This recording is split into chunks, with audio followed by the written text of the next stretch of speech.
Welcome back to the Chasing Happiness podcast, an honest podcast about finding happiness, what it really means, and the process of getting there. My name is Crystal, and today we're talking to R. Don Hutchinson, an author, a podcaster, and someone I am extremely excited to be able to call a friend. We talk about what it's like writing, how she started her personal journey of becoming a writer, and what it means to her, as well as a dozen other things. I hope you guys enjoy it. So today I'm joined by R. Don Hutchinson. And do you want to just give a quick introduction for people who aren't familiar with you? Sure. Like she said, I'm R. Don Hutchinson. I'm a writer and a podcaster. I have an audio fiction podcast called The Future History of Newburgh.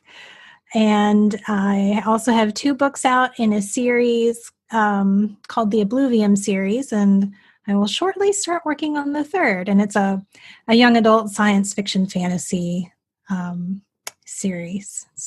Okay, so now I have all kinds of questions. So let's start with the podcast, because you know I'm a huge fan of your podcast. I love it.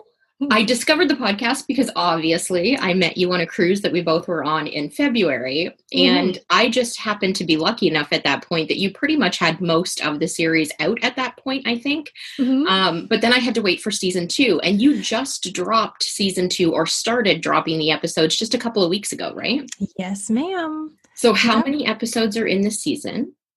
Last season were 12 episodes, and this one I was going to do 12, but then I realized the 12th episode is really the first episode of season 3, so it's going to be 11 episodes. So, okay. A little shorter, but still impactful.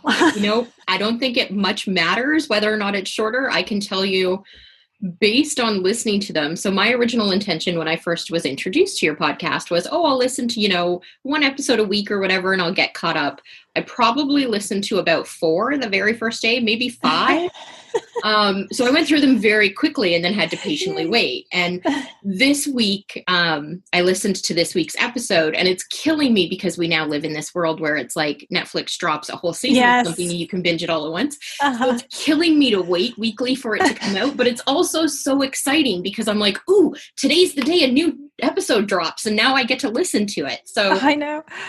Yeah, I did think about just recording the whole thing and releasing it all at once, but I was just too excited to get it out there. I haven't finished actually recording everything yet. I'm working on the audio for episode 9 right now. So I was just too excited, and I thought it would be a good break for people at this time of year. Sure. To have a little distraction, go to a different planet mentally. 100%. And I love that you've done it the way you've done it. So I'm going to ask you the question people typically ask me when I tell them my podcast. Why did you decide to start the podcast? I don't know. I started listening to a podcast that you and I both listen to, Lou Angelo's podcast, WDW Radio. And I think ever since then, I've just been kind of obsessed with podcasting. And I'm like, in the back of my head, this whole time I've been like, I need to start a podcast. Somehow I need to start a podcast. And then this was years and years ago, probably like 7-8 years ago. And this was before I even started writing the book. And I thought, well, once I did write my first book, someone told me, well, you need a platform. You need an author platform, whatever that means. No one explained to me what that actually was. To me, it meant you need to have your name out there more. Sure. So I thought, well, I could do audio fiction. I could tell stories in podcasting form, and that could be another way of getting my name out to the public. So more people could hear about me and be part of my platform. So. I got to start a podcast. I love it. And I'm so glad that you did. And I'm so glad that we can chat today a little bit about why and everything that's involved, because I think you're a fantastic writer. So that leads me into the question of, how did you start writing? Because I can tell you, as somebody who typically does not write well, that it is not something that comes easily to a lot of people. So what made you choose this path? That is a long-winded answer that I will try to make brief. I loved writing when I was a kid. I loved the creative writing projects we were assigned in elementary and middle school. And then you get less of those as you get older in high school and college. Those become infrequent, and you have to write essays and non-fun things. So my interest in writing kind of waned, and I started focusing on other practical pursuits. Ended up being a landscape designer, which is still creative, and I loved what I did.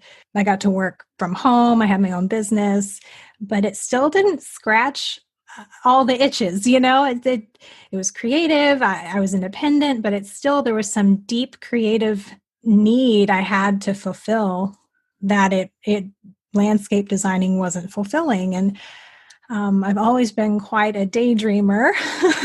So I had this kind of running story in my head. And one day I thought, well, you know what? I'm just going to start writing it down. 15 minutes a day I'll spend writing down this story.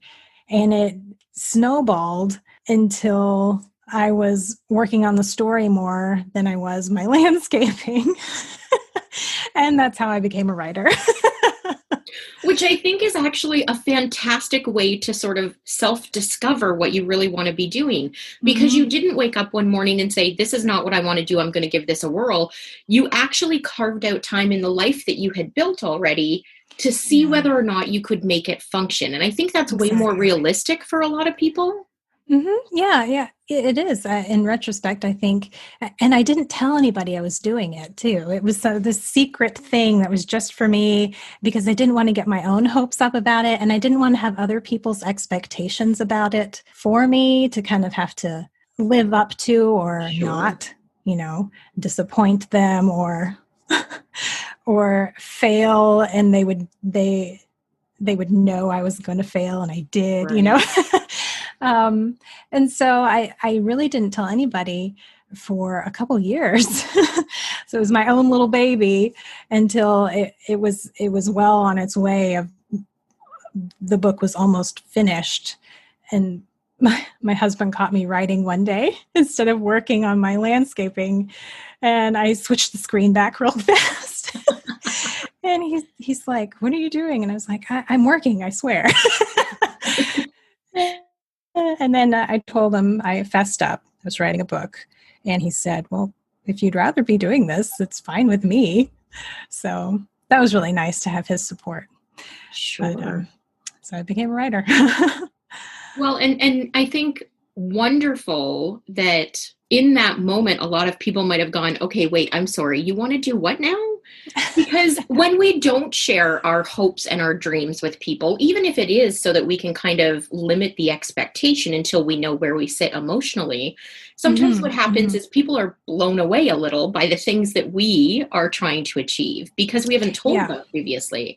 So kudos to your husband for saying, you know what, if that's what you want, go for it, instead of going, hang on a second, you want to what? Yeah, he's great. He's really great. He's like, try it. If it doesn't work out, you don't have to do it anymore. So it's still, I'm still seeing if it works out. That's so wonderful. Hey, I think it's working out well. You're 2 books in. How many books do you plan on having in the series? Do you have it planned that far yet? Yeah, I have 3 in the series, and then I have a couple spinoffs, and maybe more than a couple spinoffs. I have a lot of book ideas. Hey, there's nothing wrong with that. Just might take some time to get them out.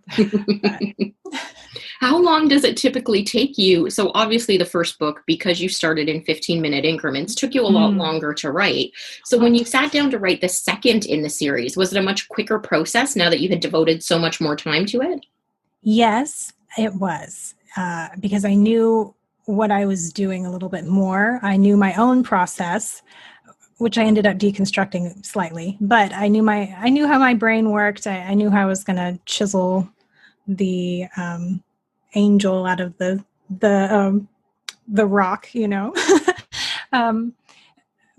it still took longer than I wanted it to, but in the end, from, first I call it my scribble draft to the end of my second draft was about 8 months. And then I sent it off to the editor, and all of that takes a little bit of time. So all in all, it's about a year for me. And it's different for everybody. There are some people that write one book a month. There are several people that write one book a month. I'd love to be able to get to that confidence and speed, but I'm not there yet. I'm working on it. But, putting out a book a year isn't too bad. Yeah, I would say so. Like, especially because I think depending on what you're writing also makes a difference, right? And you're having to create these stories. You're having to create the world that you're talking about. It's not like you're saying, here's what happened in my life and here's the lessons I learned. Yeah. It's a very different experience when you create every character and every world, and you have to envision exactly what that layout looks like. Mm-hmm. Yeah, I love that part of it, because it's so wide open and full of possibility. The conceptualizing of the story is my favorite part. The not so favorite part is all the editing that comes after. Sure. But it's still I would pick that over anything else to do any day. Which I think is fantastic, right? I talk to people a lot, especially here on the podcast, about we get to be 40, we get to be 45, we get to be 50, and people just do what they've been told to do their whole lives, but they're not happy. Yeah. So if you can, as a writer, be happy, even if it takes you 12 months to write a book and 2 months to edit it afterwards because you just hate that part of the process, you're still so much happier and fulfilled because you're doing the thing that basically brings your soul to life. Exactly. And at the beginning of this process, when I finished my first book and I decided to put my baby out in the world, and then you see everybody else's babies and how well they're doing and how fast they're writing, you start to think, oh, I should be doing this faster. And I got into a goal set mentality about it that really took the fire out of my life for a while. And it became more of a thing I had to do. And so not recently, I'd say the last, maybe since February, I've been treating it as more of a journey, as more of enjoying the process, instead of having to get to the finish line and having to compete with the Joneses, as it were. Sure. And that, I love it. I love my life so much better. Life's too short. Even if you are actually doing what you quote love, if you don't have the right energy behind it, it can start to weigh you down too. So you got to be careful with that. Absolutely. Well, and I think that's a great lesson for everybody too, because we so often, regardless of what we choose to do or end up doing with life, we compare ourselves so much to the other people who are in that same lane. And there's a big difference between having a book like J.K. Rowling did, instantly hit the number one on the charts when she had never written before. Whereas 99% of people who write books never get there. Yeah. And so if you're constantly comparing yourself to that one-off, one in a million chance, it can be very defeatist. Yeah. And when I first started this, I had no idea about the publishing world or how to do anything at all. And you think that just because you have written a book, it should be successful. And while I think that in and of itself is its own level of success, because some people don't even get to starting to write the book or to finish writing the book. That your book, your baby is your baby, even though it's just you. It's a part of you, and it's going to be successful in its own right. And to compare it to anyone else's is defeating the purpose, I think. of why you sat down to write in the first place. I think that's great advice/wisdom to share with people, because especially I would think as a first-time publisher for your first book, how you weigh the success of that versus the second one has got to be very different as well, right? Mm-hmm. Yeah, I just thought it was going to, once you had a book, you'd be able to take to someone and they would sell it for you and you'd be able to live off that income for the rest of your life. And that is not how it works 99% of the time. You've got to kind of a hustle, so getting that second book out, I had my expectations much better managed, and the process is much more fun. Well, that's good. I'm glad to hear that it's much more fun.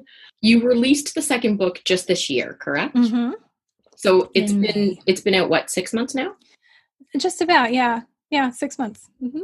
So are you finding, especially this year, because of COVID, because of how the world has changed a little bit, are you finding more interaction with new fans, with regular fans, because people have the space and time now to invest in more reading? It's kind of a double-edged.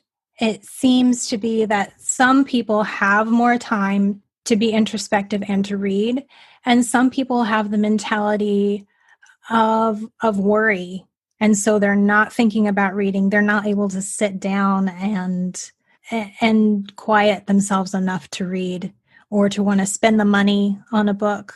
Sure. Which is nice about the podcast, because podcasts are for everyone. You don't have to pay to listen to a podcast. Right. So yeah, you get both sides of that. I think I've found new people, yeah, and some of the old people have dropped away. So yeah, I'm seeing both sides. It's an interesting time, I think, especially to be an author, because whether you release a book in the middle of COVID, at the beginning of COVID, when COVID ends, the world has changed so much in the mental space of who thinks they have time, who's willing to invest time, who thinks an escape is worthy of their time into this fantastic world. And so I think it's let's say, interesting to be where you are, because I'm sure you see the whole gambit of everything at this point. Yeah. And I'm trying, you don't want to ignore it, but at the same time, I don't want to focus on it, because it's very COVID and et cetera of 2020 has been really heavy. And I think it's necessary. Kind of sparks change and growth, but it's still been pretty heavy. And I do want to keep on the lighter side of things. And I think instead of, many people are addressing those problems in their writing and work. But I think for me, I've decided I'd like to be an escape from that. So you really won't find that. You won't find much unless it's coincidental. I have listened to it and been like, oh, I didn't mean to write that right now in the podcast. Totally fair, right? Like, I think parts of regular life just tend to bleed in, and then other parts based on the story that you're telling, especially for the podcast. So without spoiling it too much, this last week's episode, someone became very rich almost instantly within the episode. And I thought, as that story was unfolding, I thought to myself, this would be fantastic if there was a way to do this for the whole world. And then as the story unfolds and you see how it seems to be going, you're like, wait a minute. Okay, I see that even in the greatest thought process of trying to make the world a better place, sometimes bad things can happen. And so I love how, even though that paralleled our world a little bit, it was still such an imaginative way for you to address that I don't think it felt like you were trying to push that. I think it actually just naturally unfolded as part of the story. And that's what I love about the story you tell. Well, thank you. And I think, I actually wrote all of this last year, before COVID was even a twinkle in God's eye. So when I went back to read a lot of things, I was like, oh, that's interesting, the whole kind of mob mentality of certain things. But I think that's just going to happen regardless of what's going on, because Newburgh, the podcast, the town that the podcast is based on, is called Newburgh, is really a parallel of our little world, and how we as humans, no matter how hard we try, are just going to fail. Not totally, but it's going to happen sometimes, no matter our intentions. And even because of our intentions, sometimes it's going to make the world even worse. That's one of depending on your perspective, Right. And I think that's the beautiful thing about it, because we can go into any aspect of our life, even if it's something as simple as changing careers like you did, and have the best intentions. But sometimes things just don't work out the way we thought, and we end up in a worse place. And it doesn't mean we've failed. It just means we've learned a lesson so that we can make a change or an adaptation. Mm-hmm. So I love that about the stories you tell. Thank you. Yeah. And there's always some kind of conflict, but, we are what happens in the meantime. Newburgh is really the story of the planet and what happens to that little planet in the meantime of what these little humans and little creatures are trying to do for it.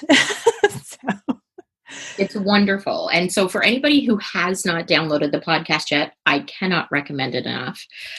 Also the books, and we'll talk a little bit about how people can find you in a second. But I do want to ask you, because you now have sort of made this your life for the last couple of years, how has your life emotionally changed? Oh gosh, I pinch myself a lot. A lot of me thinks I don't deserve this.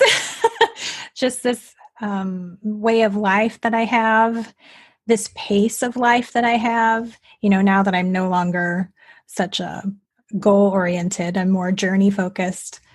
I get up and I have my arbitrary deadlines.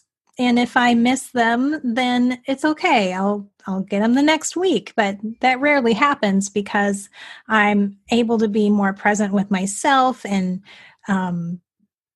stick with myself through the tedious parts of this, and really feel refreshed at the end of the day, instead of stressing my way through the whole day and needing to collapse in front of the TV with some chocolate at the end of the day, like I was with my landscaping.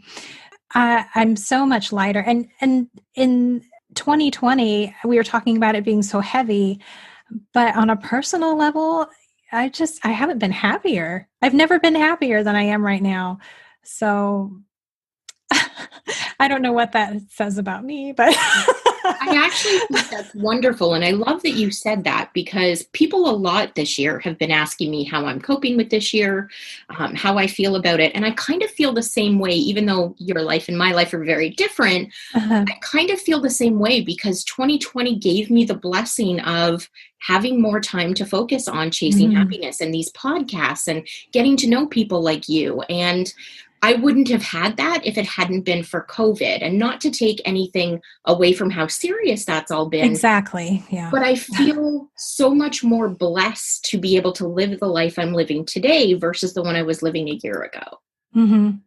I totally agree. And I think a lot of this, I think COVID has brought a big challenge to our world, but hopefully has made us kind of look within at our own mindset and our societies a little bit more, about how we push ourselves and our own expectations of ourselves and each other.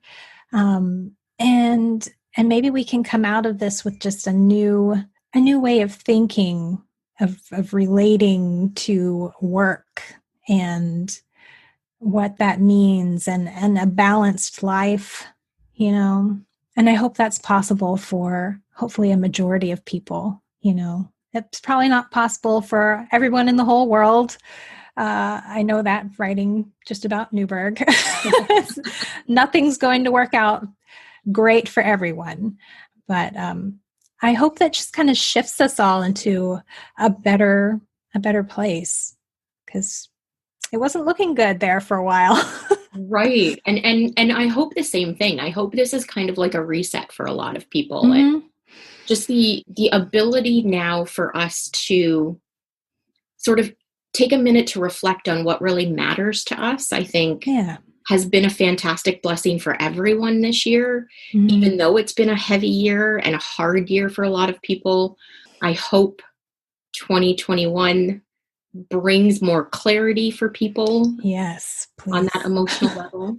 Yeah. Only time will tell, but exactly. Fingers crossed. We can hope. Well, and I think we all need hope, which is one of the reasons why I think for people like you who make the leap of faith, take the shot, give whatever it is your heart is telling you to give a try, you are willing to give it a try. I think that gives other people that hope that it doesn't matter what it is that you want to give it a whirl, see how it goes. And if it doesn't work out, oh, well, you move on to the next thing. Exactly. Yeah. Yeah. And you as well, it doesn't have to be just artsy, creative pursuit, it can be coaching and whatever your heart is calling you toward. Hopefully you can find that space, even if it's 15 minutes a day, to go for it, at least carve out some time and give it a chance. I love that. It's fantastic advice. And I think 15 minutes is manageable for most people, right? Mm-hmm. I know some people, they're lucky to find 5 minutes a day to pee without kids bothering them. Agreed. For some people, I think at least 15 minutes is manageable. So I love that that's sort of how you started your process. Mm-hmm. Is there anything that if you could go back in time to 2 or 3 years ago, if there was one piece of advice you could give yourself about this change that you've made or about just taking the leap, what would that piece of advice be? Don't get in such a rush. Enjoy it. Enjoy the little things about it. The happy part of it isn't just at the end when you write the end, You can find, someone said recently that big joys are the same amount of joy as small joys. So, and she was saying that, when you're riding a roller coaster or you get that big promotion, it's the same amount of joy you have when you're sitting there with your dog curled up with a cup of tea and you're reading a book. It's the same joy. So just let that in, when you're picking out a verb for your sentence, the perfect adjective, let that in the minutia of your day, and all of that will add up and you don't have to wait for it to get here. I love that. That's a wonderful piece of advice for everyone, regardless of sort of where they are.